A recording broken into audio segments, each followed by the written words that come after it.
ஒரு அடர்ந்த காட்டில் ராம் என்ற சுட்டி பச்சோந்தி இருந்தது. அது எங்கு சென்றாலும் அந்த சூழலுக்கு ஏற்றாற்போல் தனது நிறத்தை நொடியில் மாற்றும் அசாத்திய திறமையை கொண்டிருந்தது. ஒரு நாள் ராம் புற்கள் நிறைந்த பச்சை நிலத்தில் படுத்திருந்தது. திடீரென வானில் ஒரு கழுகு வட்டமிட்டது. ராம் உடனே பச்சை நிறமாக மாறி புல்லோடு புல்லாக மறைந்தது. கழுகு ஏமாற்றத்துடன் பறந்து சென்றது. பின்பு ராம் பூக்கள் நிறைந்த செடிக்கு தாவியது. அங்கே சிவப்பு, மஞ்சள், நீலம் என பல வண்ணங்கள். நான் இப்போது என்னவாக மாறினால் சரியாக இருக்கும் என்று குழம்பிப் போனது ராம். ஒரு நிறத்தை தேர்வு செய்ய முடியாமல் தவித்தது. அந்த சமயத்தில் ஒரு பாம்பு சத்தம் கேட்கவே ராம் பயந்து நடுங்கியது. பதட்டத்துடன் பல வண்ணங்களில் மாறி மாறி பளபளத்தது. தன்னை காப்பாற்றிக் கொள்ள அது எந்த நிறத்தையும் உறுதியாக தேர்வு செய்யவில்லை. அப்போது அதன் தாத்தா பச்சோந்தி மெதுவாக வந்தது.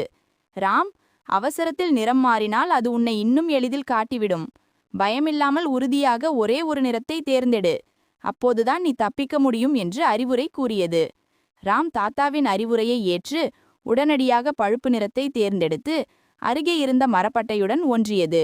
பாம்பு அங்கிருந்து பார்க்காமல் கடந்து சென்றது.